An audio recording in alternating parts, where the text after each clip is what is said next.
ओ चेहरा है या चांद खिला है, जुल्फ घनेरी शाम है क्या, सागर जैसी आंखों वाली ये तो बता तेरा नाम है क्या। दोस्तों नमस्कार, सुप्रभात। आप सोच रहे होंगे आज मैं गाने से कैसे शुरुआत कर रहा हूं। तो दोस्तों आज हम पढ़ेंगे भ्रांतिमान और संदेह अलंकार में अंतर। अलंकार श्रृंखला के अंतर्गत हम संदेह और भ्रांतिमान दोनों पढ़ चुके हैं, इसलिए वीडियो आप देख लीजिएगा। इनमें अंतर क्या है, अब अंतर ही नहीं देखेंगे, इनमें जो फर्क है वो तो देखेंगे, इनमें समानता क्या है ये भी देखेंगे, और इनकी पहचान कैसे करें ये भी हम आज देखने वाले हैं। तो दोस्तों दूसरा उदाहरण और दूंगा।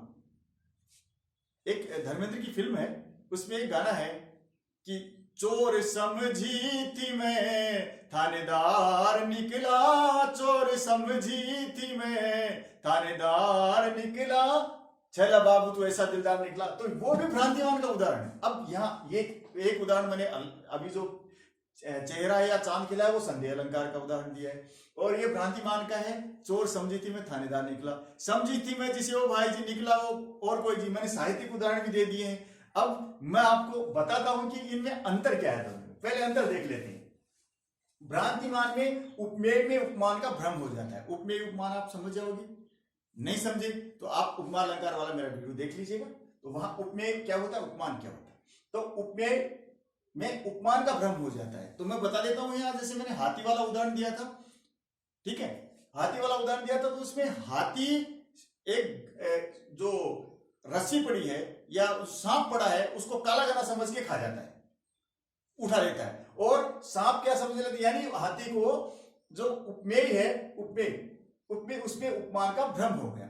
ऐसे ही सांप है वो क्या सोचता है, हाथी का शुंड है वो बिल है, उसका बिल है, तो वो उसमें प्रवेश करने का प्रयास करता है, तो वहां उनको दोनों को भ्रम हो जाता है। तो उपमेय में उपमान का भ्रम हो जाता है। और संदेह में क्या होता है, उपमेय में उपमान का संशय हो जाता है, संदेह हो जाता है, शक हो जाता है कि ये नहीं ऐसा है। कैसे देखिए, अभी मैं बता देता हूं कैसे। जो उदाहरण दिया था मैंने, चेहरा है तो चेहरा हो गया उपमेय, या चांद खिला है चांद हो गया उपमा, ठीक है ना। तो मुख की उपमा किससे लेते हैं, चांद से। तो चेहरा है या चांद खिला है, तो यहां संदेह हो गया है कि चेहरा है या चांद है, तो संदेह हो गया है, इसलिए उपमेय में उपमान का संशय बना हुआ है यहां, इसलिए संदेह अलंकार है। आगे चलते हैं। भ्रम निश्चय में बदल जाता है।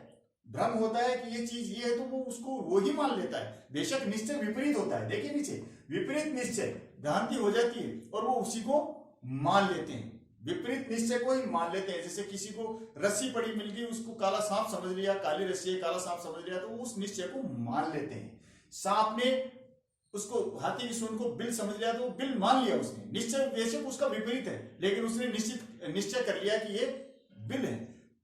हाथी ने निश्चय कर लिया कि ये गन्ना पड़ा हुआ है, सांप को देख के गन्ना पड़ा हुआ है ऐसा निश्चय कर लिया। अब निश्चय विपरीत है, लेकिन उसने निश्चय कर लिया। लेकिन यहां निश्चय नहीं होता है, यहां संदेह अंत तक बना होता है, कोई सा भी निश्चय नहीं होता है, न विपरीत होता है न सही होता है। उपमेय में उपमान का संशय होता है और ये अंत तक बना रहता है, निश्चय नहीं हो पाता। पूरे विवरण से पूरा विवरण बता देता हूं कैसे। उदाहरण बताया था, सारी बिच नारी है किनारी बिच सारी है, सारी ही किनारी है किनारी ही की सारी है। तो वो उदाहरण पिछले वीडियो में बताया था कि ये सारी में नारी है या नारी में सारी है, या सारी नारी की ही सारी है या सारी ही की नारी है। इस तरह का संशय हो जाता है, वो अंत तक सारी सभा में बना रहता है, इसलिए यहां संदेह अलंकार है। अब मैंने उदाहरण दिया था फिल्म का, छैला बाबू तो ऐसा दिलदार निकला, चोर समझी थी मैं थानेदार निकला। इसमें क्या है, ये फिल्म मेरी देखी हुई है, मैं समझता हूँ प्रतिज्ञा फिल्म है। तो इसमें धर्मेंद्र थानेदार नहीं होता, लेकिन नायिका पहले उसको चोर समझती है, ठीक है, और फिर उसको थानेदार समझ लेती है। तो वो कहती है कि मैं जिसे चोर समझी थी वो तो थानेदार निकला, लेकिन यह नायिका फिर भी हमें पता है कि यहाँ उसको भ्रम है, वो थानेदार नहीं है, वो थानेदार नहीं है, उसमें थानेदार गांव वाले समझ लेते हैं। लेकिन यहाँ नायिका को जो भ्रम था चोर समझी थी मैं, तो यहां भ्रांतिमान में आएगा, चोर समझी थी मैं थानेदार निकला। यहां उसको भ्रम फिर से भ्रम हो गया है कि मैं जिसको चोर समझी थी वो तो थानेदार निकला। तो यहां संशय है, या अथवा किंतु, इनसे पता लगेगा, ठीक है। तो उपमेय में उपमान का संचय होता है, ये अंत तक बना रहता है, निश्चय नहीं हो पाता है। ठीक है, तो इसमें आप अब ये देख लीजिए, उदाहरण देता हूं मैं। काली रस्सी को काला सर्प समझ लेना, ये क्या हो गया? भ्रांतिमान अलंकार हुआ। आप कहीं जा रहे हैं, रस्सी पड़ी हुई है, थोड़ी बल खाई हुई काली रस्सी पड़ी है, उसको काला सांप समझ लिया, कोहरा कोहरा समझ लिया कि ये तो सांप पड़ा है। आपने निश्चय कर लिया, विपरीत निश्चय है, रस्सी थी वो और आप उसको सांप समझ के आगे चले गए। निश्चय हो गया, चाहे बेशक विपरीत हो, लेकिन आपने उसको समझ लिया, इसलिए भ्रांतिमान अलंकार। अगर रस्सी की जगह रस्सी है, आप रस्सी समझते हो, कोई सा भी अलंकार नहीं है। और अगर आप सांप को, रस्सी को सांप समझ रहे हो, तो यहां कौन सा अलंकार है? भ्रांतिमान। और रस्सी को रस्सी समझ रहे हो, कोई अलंकार नहीं, रस्सी को रस्सी समझा आपने। और यहां आप रस्सी है या सर्प, ये निश्चय नहीं कर पाते हो, यहां संदेह अलंकार है, क्योंकि आप संदेह बराबर बना हुआ है, रस्सी है या सांप है। अब इसको और समझिए, दो दोस्त जा रहे हैं, दोनों साथ साथ जा रहे हैं, और आगे ऐसे डंडा देख रहे हैं काला काला, ऐसे ही काली काली रस्सी पड़ी हुई है, बल खाई हुई पड़ी। एक दोस्त कहता है यार सांप, और कहता है दूसरी रास्ते से चलेंगे, क्यों? उसने निश्चय कर लिया कि ये सांप है, बेशक रस्सी पड़ी है, रस्सी है, उसने निश्चय कर लिया कि यहाँ सांप पड़ा हुआ है। दोस्त दूसरे दोस्त को कहता है कि चल इधर से चलेंगे। दूसरा दोस्त कहता है नहीं नहीं, रस्सी है या सर्प, कह नहीं सकते, क्योंकि उसको देख रहा है, वो हरकत नहीं हो रही, वो कह रहा है रस्सी है कि सांप सर्प, कुछ कह नहीं सकते, तो वो कहता है कि नहीं इधर से चल देंगे तो। लेकिन वो पहले वाला दोस्त कहता नहीं नहीं नहीं यार, सांप है, कह रहा हूं ना सांप है, चलो इधर से। उसने विपरीत निश्चय कर लिया और साइड से दोनों निकल जाते हैं।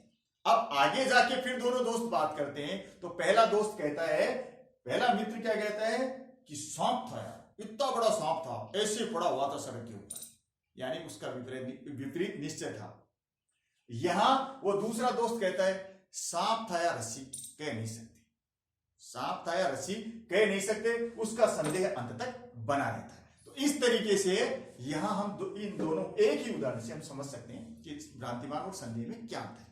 अब आगे बात करते हैं कि इसमें अंतर ही है, कुछ समानता भी है।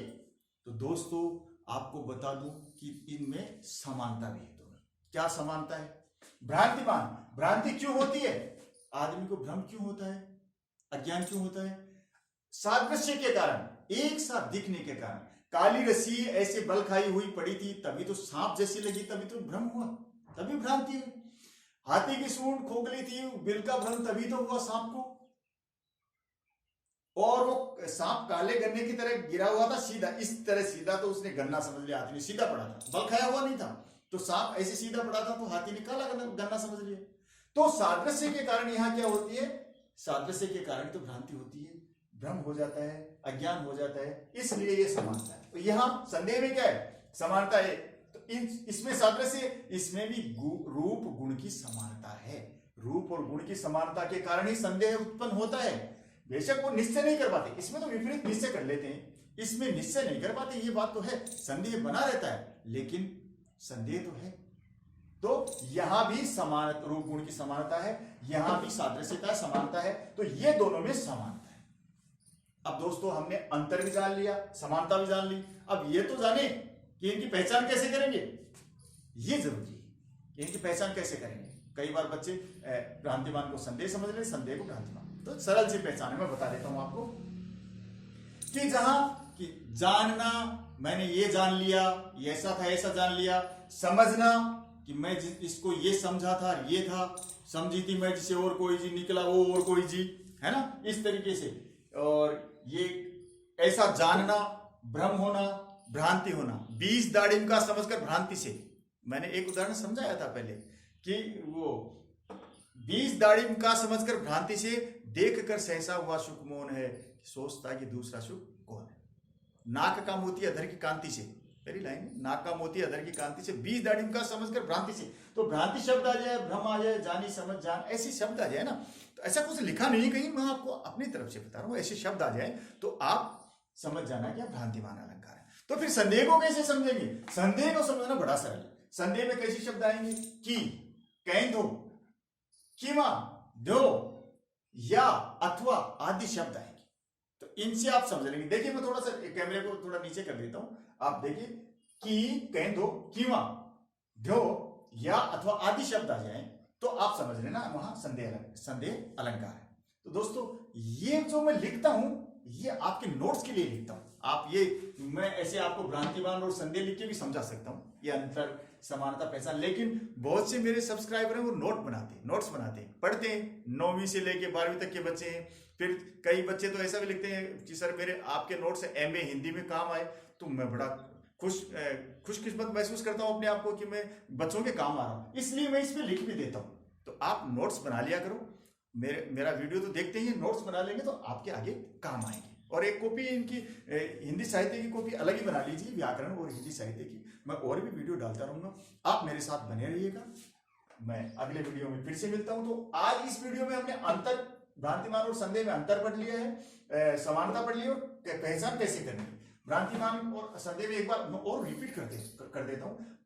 उपमेय में उपमान का भ्रम होता है, ये भ्रम निश्चय में बदल जाता है, और ये निश्चय होता है वो विपरीत होता है। ठीक है, अब यहाँ संदेह में चलिए। उपमेय में उपमान का संशय होता है, संदेह होता है, और ये अंत तक बना रहता है या अथवा आदि शब्दों से, और निश्चय नहीं हो पाता है। ये मैंने उदाहरण आपको बता दिया था। तो दोस्तों अगले वीडियो में फिर मिलता हूं, तब तक के लिए नमस्कार, जय हिंद,